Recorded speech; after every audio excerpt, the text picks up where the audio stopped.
in the right place, somebody will eat it. Hello friends, it is time for another edition of Cooking in Scotty's Kitchen with my friend Liz.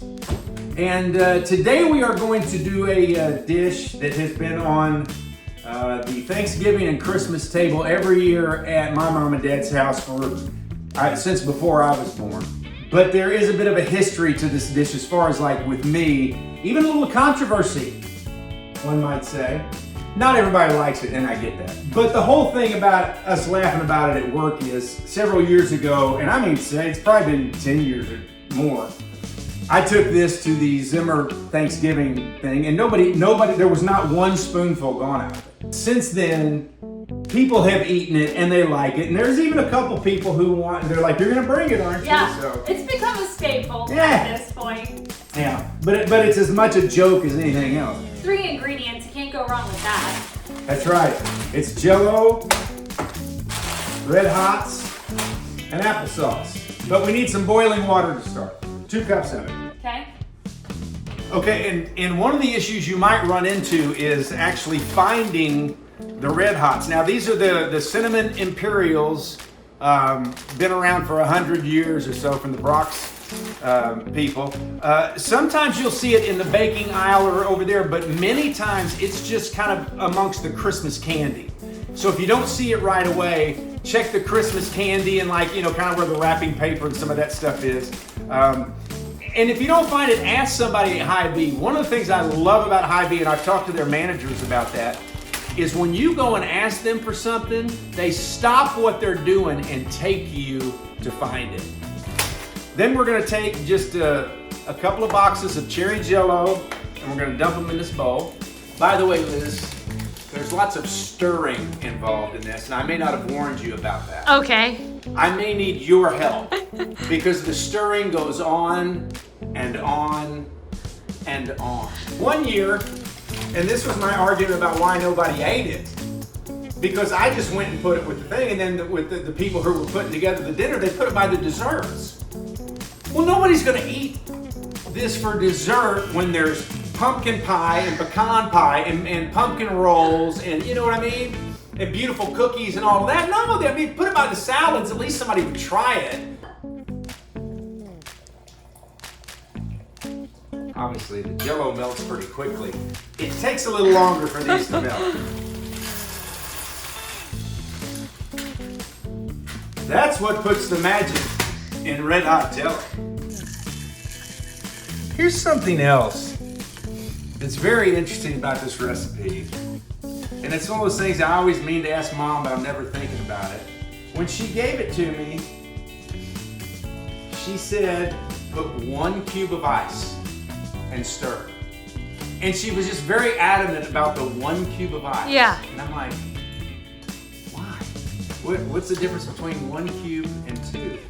Like 2 cubes is gonna make it too watery, you know what I mean? But why do you need the cube of ice to begin with? Well, where's the cube of ice, Scotty? Well, hang on. God forbid.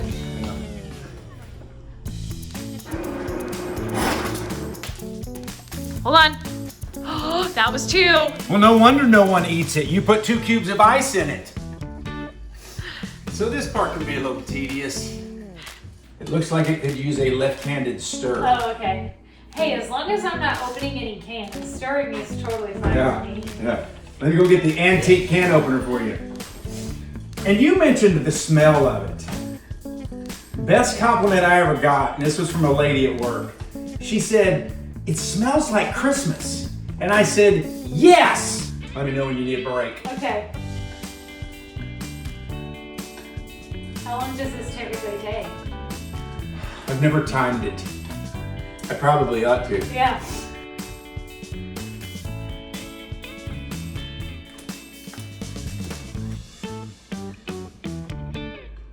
I'm gonna run out for a bike ride. I'll be back in a few minutes.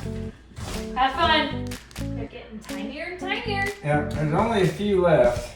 I think we got it there, Elizabeth. Get the serving dish that I'm gonna put it in.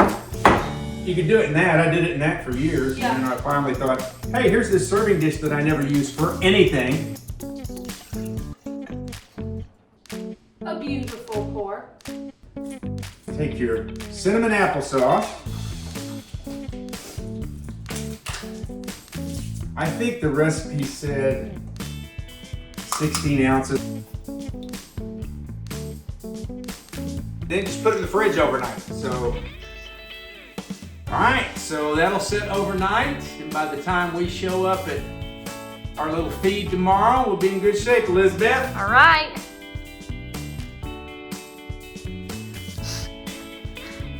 You want help with that? Yeah, can you just open that fridge door? God, could you imagine if you spilled it right now? Had to say that out loud, didn't you, Liz? Night, sleep tight. All right. What did I tell you? What did I tell you? They stick it on the dessert table. Nobody's eating Jello for dessert when there's good. Come here, look. You think they're not prejudiced? Look, they got all this, and then look here. And they didn't even take the lid off of it. All right, so, you wonder why does the legend of the red hot Jello live on? Here's why. One person had some red hot Jello, and she's right here with us. See? She gets a Clear 99 t-shirt, a Liz and Scotty coffee cup, and $50 in cash. Because the one spoonful is gone.